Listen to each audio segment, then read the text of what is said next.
어떻게 모든 것이 변하기 시작했을까? 돌이켜보면 모든 변화는 아주 사소하고 거의 눈에 띄지 않는 것들에서부터 시작되었다. 한때 내 아내 소연은 내가 고된 하루 일과를 마치고 현관문을 열면 맨발로 뛰어나와 내 품에 와라간기던 그런 사람이었다. 그녀의 웃음소리는 온 집안을, 특히 된장찌개 냄새가 배어있던 우리의 작은 부엌을 언제나 따스하게 채웠다. 오늘 하루 힘들었지? 라며 내 넥타이를 풀어주던 그녀의 손길, 아이들의 제잘거림을 들으며 함께 저녁을 준비하던 그 평범한 순간들이 내 세상의 전부였다. 우리는 완벽하지는 않았지만 서로의 눈을 보면 다음 생각을 알 수 있을 만큼 가까웠다. 적어도 나는 그렇게 믿었다.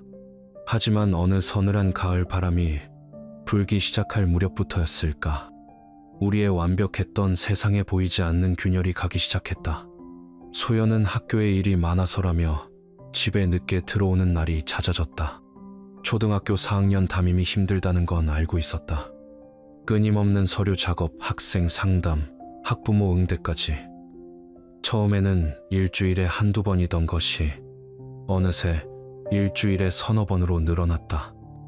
오늘은 애들 시험지 채점해야 해. 내일 공개 수업이라 준비할 게 산더미야. 그녀의 설명은 언제나 합리적이었고 나는 피곤에 지친 아내를 의심하는 옹졸한 남편이 되고 싶지 않았다. 그래서 나는 더 열심히 그녀의 짐을 덜어주려 했었다. 저녁 식사 준비는 점점 내 몫이 되었고 아이들을 씻기고 동화책을 읽어주는 것도 자연스레 나의 일이 되었다. 나는 그저 훌륭한 남편, 든든한 지원군이 되고 싶었을 뿐이다. 그리고 그놈의 휴대폰. 언제부터였을까? 소연의 휴대폰은 그녀의 또 다른 신체의 일부가 되어버렸다.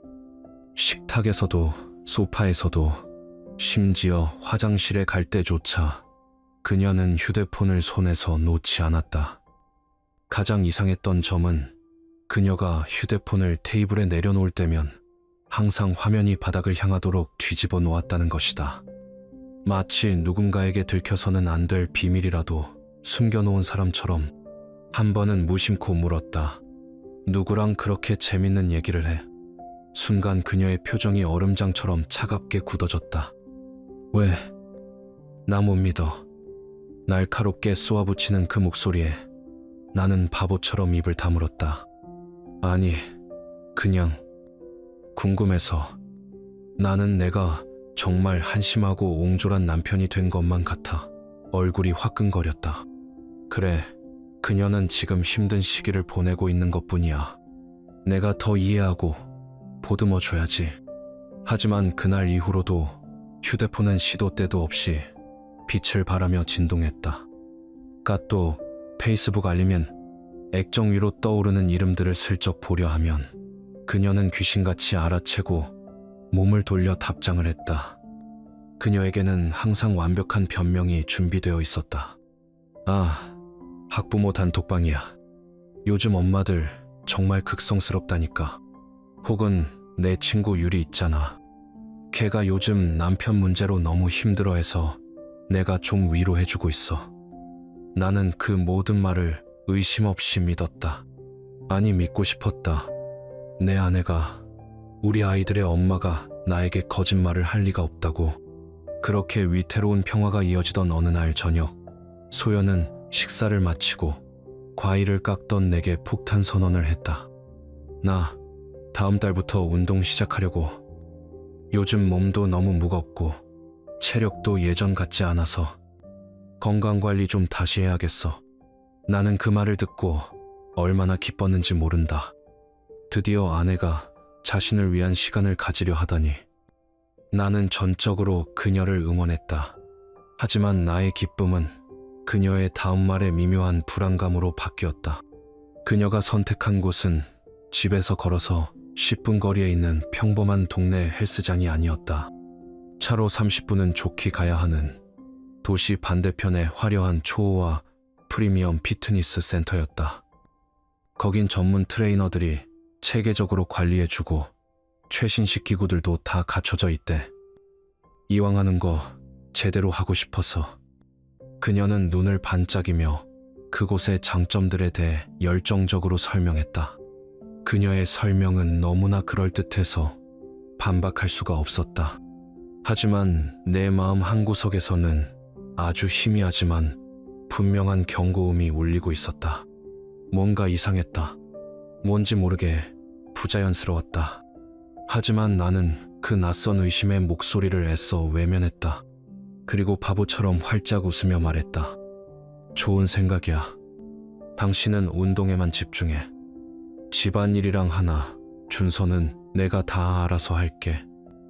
아, 그때의 나는 내가 세상에서 가장 이해심 많고 헌신적인 남편인 줄로만 알았다. 내가 바로 그 순간 내 아내를 악몽 속으로 다른 남자의 발 안으로 직접 밀어넣고 있었다는 사실도 까맣게 모른 채 말이다. 소연은 정말 운동에 미친 사람처럼 보였다. 내가 그녀를 위해 모든 것을 해주겠다고 약속한 그날 이후 그녀의 삶은 그 프리미엄 피트니스 센터를 중심으로 돌아가기 시작했다. 일주일에 4번, 어떤 주는 5번.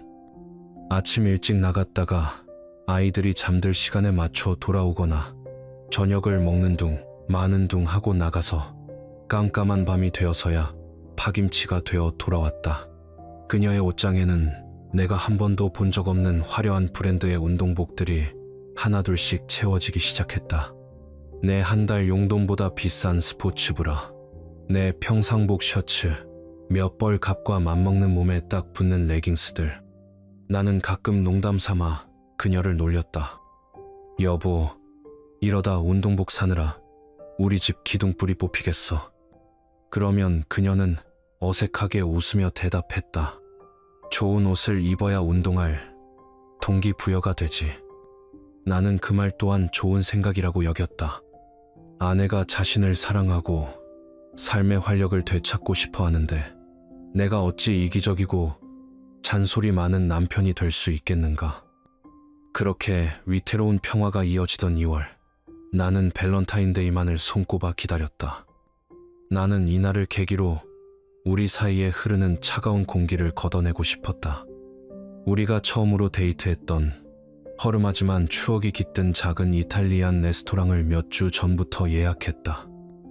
그리고 큰맘 먹고 백화점에 들러 우리 딸 하나와 아들 준서의 이름이 영문으로 작게 새겨진 은팔찌를 샀다. 이 저녁 식사와 선물이 우리의 사랑을 다시 불태워줄 불씨가 되리라 굳게 믿었다. 하지만 내 모든 기대와 노력에 대한 그녀의 응답은 텅 빈 미소와 함께 건넨 달랑 카드 한 장이었다. 미안, 오빠. 요즘 너무 정신이 없어서 깜빡했어. 나는 실망감을 감추고 억지로 웃었다. 괜찮아. 마음만 받으면 됐지. 저녁 식사 내내 분위기는 숨 막힐 듯 어색했다. 나는 어떻게든 대화를 이어가려 했지만 그녀의 영혼은 그 자리에 없었다. 그녀는 그저 테이블 위에 놓인 휴대폰 액정만 멍하니 쳐다볼 뿐이었다. 음식이 반쯤 남았을 때였을까? 그녀의 휴대폰이 요란하게 울렸다. 그녀는 화들짝 놀라며 자리에서 일어나더니 잠깐만 이라는 말을 남기고 레스토랑 밖으로 뛰쳐나갔다. 몇 분 뒤 돌아온 그녀의 얼굴은 미묘하게 상기되어 있었고 숨을 헐떡이며 말했다. 오빠, 정말 미안해. 교육청에서 예산 문제로 긴급 회의가 소집됐대. 지금 당장 모든 교사가 모여야 한다고 연락이 왔어. 오늘 저녁 8시에 밸런타인데 이 저녁 8시에 교육청에서 상식적으로 말이 안 되는 소리였지만 나는 화를 내는 대신 물었다. 무슨 회의인데 이렇게 갑자기 오늘 밤에 하는 거야? 내 질문이 끝나자마자 그녀는 전에 없던 짜증을 냈다. 세상이 다 당신 중심으로 돌아가는 줄 알아. 이건 아이들 미래가 걸린 아주 중요한 일이라고. 그녀의 목소리는 얼음장처럼 차가웠고 나를 귀찮고 복잡한 문제쯤으로 여기는 눈빛이었다. 나는 조용히 계산서를 지불했고 우리는 집으로 돌아오는 내내 한마디도 하지 않았다. 그녀는 집에 오자마자 옷을 갈아입고 차를 몰고 나갔고 나는 소파에 홀로 앉아 포장도 뜯지 못한 선물 상자를 멍하니 바라보았다. 그날 밤 이후 우리 사이에 보이지 않는 얼음벽은 더욱 두껍고 높아져만 갔다. 진짜 거대한 붉은 깃발은 그로부터 몇 주 뒤에 찾아왔다. 3월의 어느 목요일 아침, 아들 준서가 불덩이 같은 몸으로 밤새 먹은 것을 모두 토해냈다.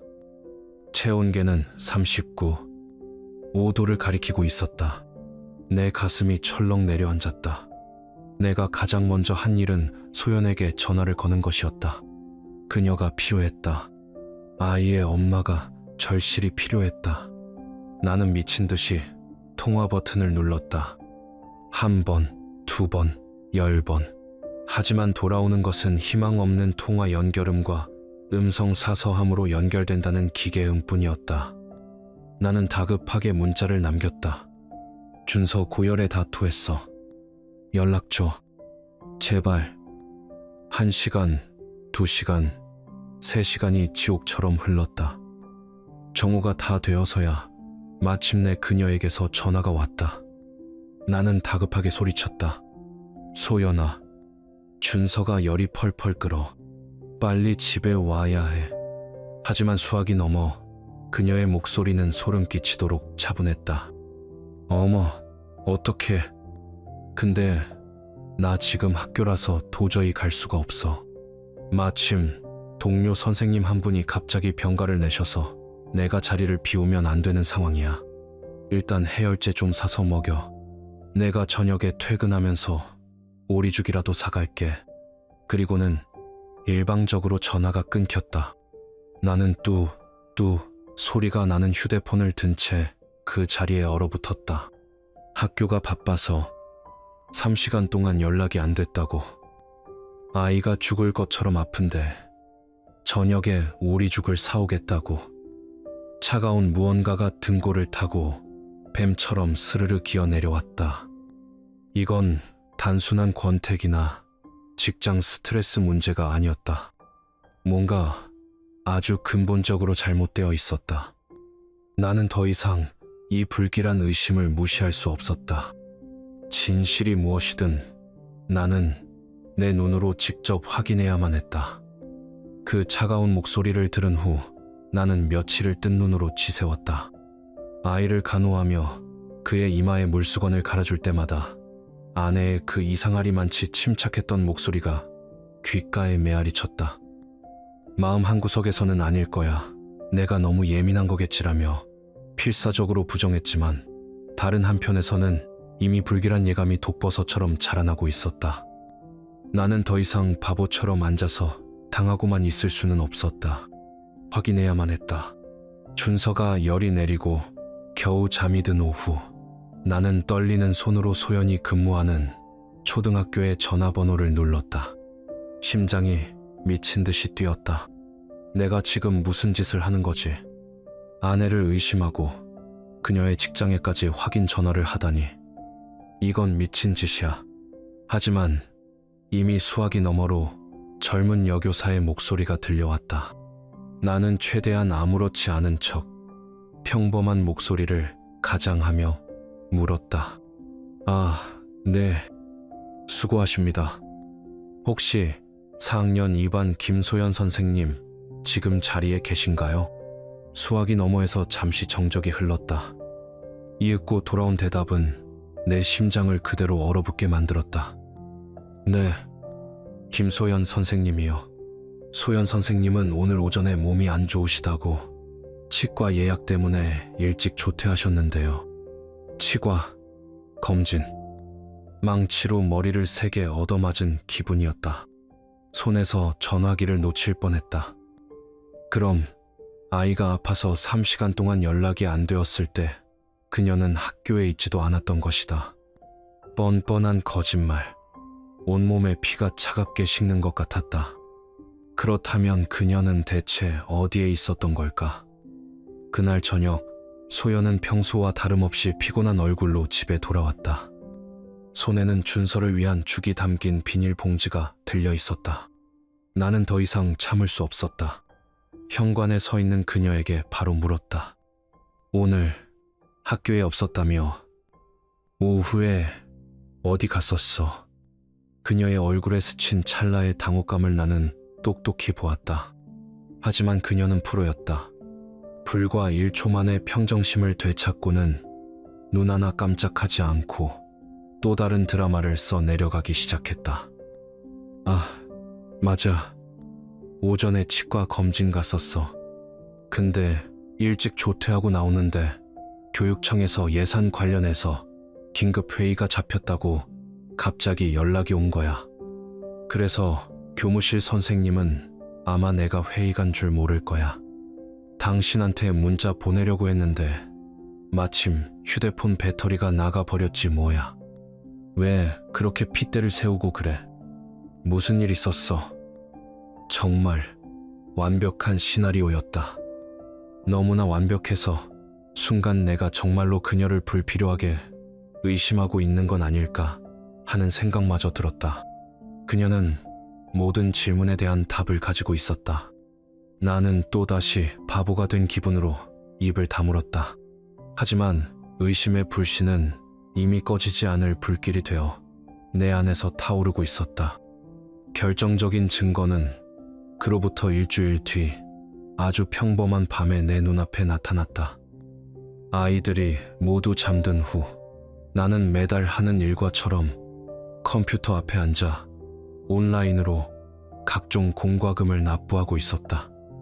무심코 내 신용카드 명세서를 훑어보던 내 눈이 어느 한 줄의 텍스트 위에서 그대로 멈췄다.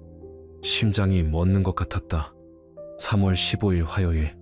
그날은 그녀가 보디 빌딩 대회 준비 때문에 밤 9시까지 헬스장에서 근력 운동을 해야 해서 너무 피곤하다고 말했던 바로 그날이었다. 나는 떨리는 손가락으로 그 레스토랑의 이름 라치엘로를 검색했다. 화면에 떠오른 것은 우리 집에서 20km나 떨어진 강변에 위치한 통유리창 너머로 야경이 펼쳐지는 로맨틱하고 고급스러운 이탈리안 레스토랑의 이미지였다. 그곳은 땀 흘리며 격렬하게 운동을 마친 사람이 간단히 식사를 하러 들르는 그런 곳이 절대 아니었다. 연인들을 위한, 특별한 날을 위한 장소였다. 나는 컴퓨터 화면 앞에 미동도 없이 앉아 있었다. 방 안의 공기가 갑자기 영하로 떨어진 듯 추웠고 속이 메스꺼워 구역질이 났다. 그동안 흩어져 있던 모든 퍼즐 조각들이 순식간에 하나의 거대하고 끔찍한 그림으로 합쳐지기 시작했다.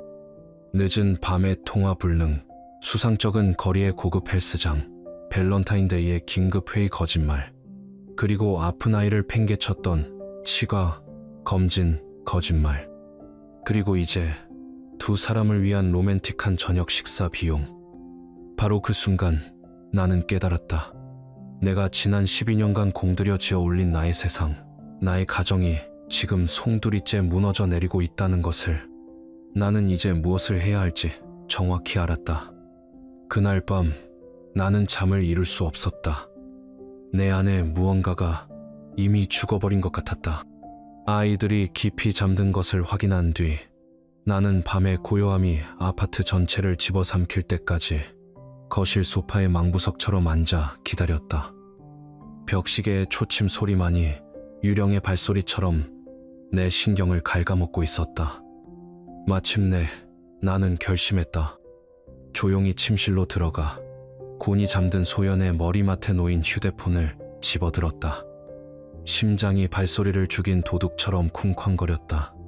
나는 익숙하게 우리의 결혼기념일 내 자리를 눌렀다. 화면에는 비밀번호가 틀립니다라는 차가운 메시지만이 떠올랐다. 그럼 딸 하나의 생일. 아니었다. 아들 준서의 생일. 그것도 아니었다. 그녀는 비밀번호를 바꿨다. 그 사실 하나만으로도 날카로운 유리 조각이 되어 내 심장을 후벼 파는 것 같았다. 우리가 함께 공유하던 마지막 공간마저 나에게는 굳게 닫혀버린 것이다. 절망의 순간 뇌리를 스치는 것이 있었다. 우리가 대학 시절부터 함께 쓰던 이제는 까맣게 잊혔을 법한 낡은 포털 사이트의 이메일 계정과 그 비밀번호. 설마 그것까지 바꿨을까? 아닐 것이다. 그녀는 내가 그 비밀번호를 기억하리라고는 상상도 못했을 것이다. 나는 거실로 나와 떨리는 손으로 노트북을 열었다. 타자 소리가 밤의 정적을 깨트릴까 조마조마하며 한 글자, 한 글자, 아이디와 비밀번호를 입력했다. 그리고 엔터를 눌렀다. 지옥의 문이 열렸다. 받은 편지함에는 아고다와 부킹닷컴에서 보낸 예약 확인 이메일이 수십 통이나 쌓여 있었다. 모두 같은 호텔, 서울 외곽에 위치한 연인들이나 찾을 법한 아늑한 부티크 호텔이었다. 날짜는 한결같이 매주 화요일과 목요일 오후. 그녀가 학생 보충 수업 혹은 헬스장에서 녹초가 되도록 운동했다고 말했던 바로 그 시간들이었다. 그리고 나는 발견하고야 말았다. 휴지통 폴더에 미처 완전히 삭제되지 않은 파일들을. 사진들. 세상에 맙소사. 그 사진들. 내가 한 번도 본 적 없는, 나를 위해서는 단 한 번도 입어준 적 없느냐. 한검은색 란제리를 입은 소연의 사진들. 그 이탈리안 레스토랑에서 낯선 남자와 와인잔을 부딪히며 세상을 다 가진 듯 환하게 웃는 사진들. 그리고 그 부티크 호텔의 침대 위에서 그의 넓은 어깨에 기대어 더없이 행복하고 관능적인 미소를 짓고 있는 사진. 그는 나보다 어려 보였고 다부진 어깨와 헬스로 다져진 단단한 근육을 가지고 있었다. 그놈의 전문 트레이너가 있는 프리미엄 피트니스 센터의 결과물이었을까. 나는 지난 몇 달간의 기록, 내 아내의 완벽한 이중생활의 증거들을 기계적으로 스크롤하며 내려다보았다. 배신감보다 먼저 찾아온 것은 지독한 현기증이었다. 분노가 마침내 이성을 집어삼켰다. 새벽 2시가 넘은 시간이었다. 나는 노트북을 든 채 그대로 침실로 뛰어 들어갔다. 방불을 켰다. 갑작스럽고 강렬한 빛의 소연이 잠결에 눈을 찌푸렸다. 나는 그녀의 얼굴 바로 앞에 노트북 화면을 들이밀었다. 이게 뭐야? 내 목소리는 분노로 갈라져 나왔다. 그녀는 졸린 눈으로 화면을 보았다. 그리고 그녀의 얼굴에서 핏기가 사라졌다. 창백해지다 못해 종이장처럼 하얗게 질려버렸다. 수개월간 그녀가 쓰고 있던 그 완벽하고 선량한 아내이자 교사의 가면이 산산조각 나며 바닥으로 떨어져 내렸. 그녀의 입술이 파르르 떨렸다. 저기, 오빠, 그게. 그녀는 딸꾹질을 하며 간헐적으로 중얼거렸다. 그의 이름은 지훈, 그녀가 다니던 헬스장의 퍼스널 트레이너라고 했다. 4개월 전부터 만나왔다고. 나는 마지막 남은 이성을 쥐어짜내 그녀에게 최후 통첩을 날렸다. 지금 당장 그 남자한테 전화해서 끝내. 내 눈앞에서. 그러자 그녀는 망설였다. 내 심장을 갈기갈기 찢어놓을 만큼 충분히 긴 시간 동안 망설였다. 그리고 그녀는 더듬거리며 세상에서 가장 잔인한 말을 내뱉었다. 그건 좀, 그래도 직접 만나서 얘기는 해야 할 것 같아. 그 사람한테 설명은 해줘야 할 빚이 있잖아. 빚이 있다고. 그 남자에게. 그 순간 나는 알았다. 모든 것이, 정말로 모든 것이 끝났다는 것을.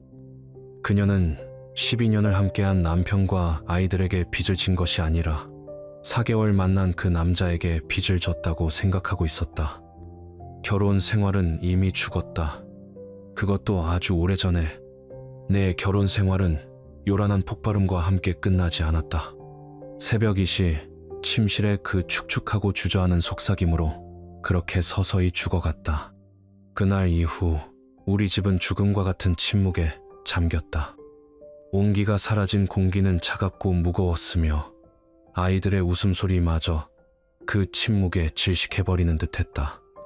우리는 한 지붕 아래 사는 완벽한 타인이었다. 복도에서 스쳐 지나갈 때조차 서로의 눈을 마주치지 않았고 꼭 필요한 말이 있을 때면 마치 처음 보는 사람에게 하듯 딱딱하고 사무적인 어투를 사용했다. 며칠 뒤 그녀가 용기를 낸 듯 조심스럽게 부부 상담 이야기를 꺼냈다. 나는 그 말을 듣고 헛웃음이 터져 나왔다. 상담? 뭘 위한 상담인데?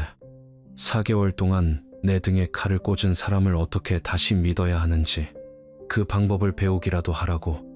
내 차갑고 가시 돋친 말에 그녀는 더 이상 아무 말도 하지 못했다. 신뢰는 한번 구겨진 종이와 같아서 아무리 애써도 다시는 완벽하게 펴지지 않는다는 것을 그녀는 모르는 걸까? 아니, 알고 있었을 것이다. 결국 6월의 어느 주말 그녀가 집을 나갔다. 나는 현관문에 기대서서 그녀가 자신의 옷가지와 개인 물품들을 무심하게 판지 상자에 담는 모습을 그저 지켜보았다. 눈물도 애원도 없었다. 그저 모든 것이 끝났다는 차가운 현실만이 우리 사이를 맴돌았다. 그녀는 당분간 언니네 집에 가 있겠다고 했지만 나는 그녀가 어디로 향하는지 굳이 묻지 않았다. 더 이상 궁금하지도 않았다. 그렇게 우리 셋의 새로운 삶이 시작되었다. 하지만 내가 겪은 지옥은 거기서 끝이 아니었다. 진짜 지옥은 바로 그 후에 찾아왔다. 어느 날 저녁, 잠자리에 들기 전 7살짜리 딸 하나에게 동화책을 읽어주고 있을 때였다. 아이가 갑자기 책에서 눈을 떼고 나를 올려다보며 맑은 눈으로 물었다. 아빠, 엄마는 왜 이제 우리랑 같이 안 살아? 아이의 그 순수하고 직설적인 질문에 순간 목이 꽉 메어왔다. 나는 뭐라고 대답해야 했을까? 세상의 모든 추악함으로부터 지켜주고 싶었던 내 어린 딸에게 이 잔인한 현실을 어떻게 설명해야 한단 말인가? 나는 그저 아이를 꽉 껴안고 작은 머리를 쓰다듬으며 목구멍까지 차오른 울음을 삼키며 겨우 대답했다. 가끔 어른들은 더 이상 함께 살 수 없을 때가 있단다. 그래도 아빠랑 엄마는 우리 하나랑 준서 세상에서 제일 사랑하는 거 알지? 하지만 고통의 절정은 한 달 뒤에 찾아왔다. 딸 하나의 초등학교 음악 발표회가 열리는 날이었다. 나는 누구보다 일찍 강당에 도착해 조금은 촌스러운 드레스를 입고 긴장한 표정으로 무대 뒤에 서 있는 딸 아이를 보며 자랑스러운 마음으로 가득 차 있었다. 그리고 나는 그들을 보았다. 그녀와 그 남자, 지훈이 함께였다. 그는 관객석 한가운데에 앉아 마치 세상의 과시라도 하듯도 소유욕 가득한 팔로 그녀의 어깨를 감싸고 있었다. 그리고 그녀는, 내 아내였던 그녀는 그의 어깨에 머리를 기댄 채 웃고 있었다. 웃음, 바로 그 웃음이었다. 12년 전 대학교 앞 시끄러운 술집에서 나를 첫눈에 반하게 만들었던 바로 그 해사한 미소. 한때 오롯이 나만의 것이라고 믿었던 그 미소가 이제는 다른 남자를 향해 활짝 피어나고 있었다.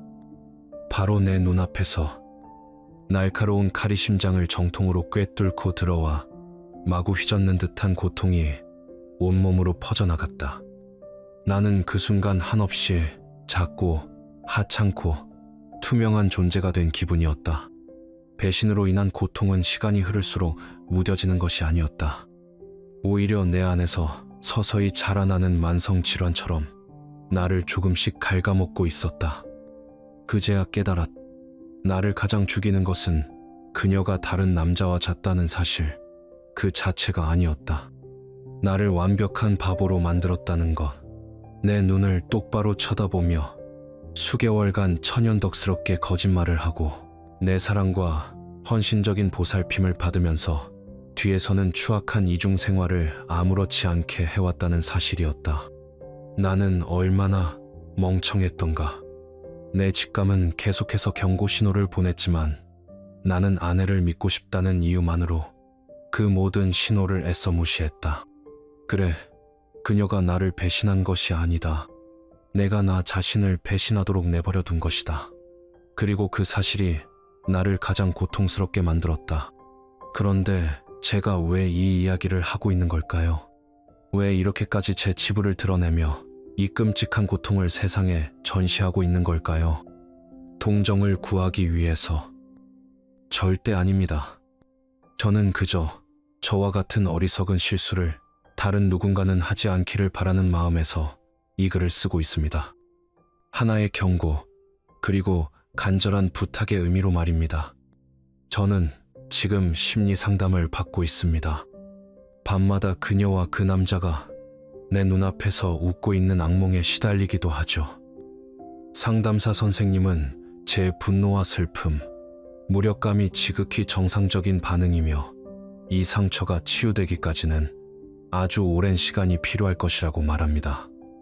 하지만 시간이 지나도 저를 가장 근본적으로 고통스럽게 하는 것은 아내가 다른 남자와 잠자리를 가졌다는 육체적인 배신, 그 사실 자체가 아닙니다. 저를 서서히 죽이는 것은 바로 기만입니다. 어떻게 한 사람이 사랑을 맹세했던 사람의 눈을 똑바로 쳐다보며 매일같이 완벽한 거짓말을 할 수 있었을까? 내 사랑과 헌신을 양분 삼아 내 옆에서 아이처럼 평온하게 잠이 들면서 등 뒤에서는 또 다른 추악한 삶을 살 수 있었을까? 그 두 얼굴의 삶을 어떻게 견뎌낼 수 있었을까? 저는 아직도 그 점을 이해할 수가 없습니다. 그래서 저는 이 이야기를 하는 겁니다.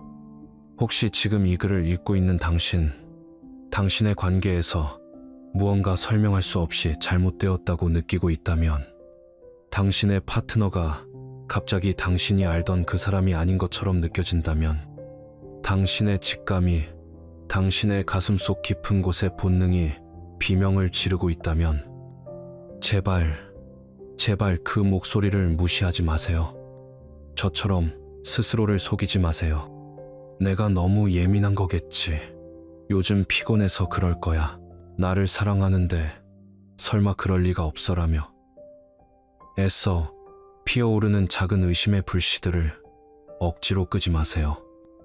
아주 작은 붉은 깃발이라도 그것이 계속해서 당신의 눈앞에 나부낀다면 절대 외면하지 마세요. 저처럼 한밤중에 텅 빈 거실에 홀로 앉아 내 인생이 왜 이렇게 한순간에 산산조각 났는지 되물을 필요는 없으니까요. 저는 아직 그녀를 용서하지 못했습니다. 솔직히 어쩌면 영원히 용서하지 못할지도 모릅니다.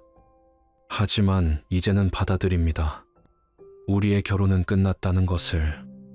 그녀는 더 이상 12년 전 저를 설레게 했던 그 여자가 아니라는 것을. 그리고 이 모든 것이 무너져 내린 잿더미 속에서 저는 다시 일어서려 합니다. 고통은 길고 어두운 터널처럼 느껴지겠지만 저는 믿습니다. 우리 모두는, 그리고 이 글을 읽는 당신 또한 기만과 거짓이 아닌 진실된 사랑과 마음의 평화를 누릴 자격이 있다는 것을, 나 자신을 잃지 않고 온전한 행복을 찾을 자격이 있다는 것을 말입니다.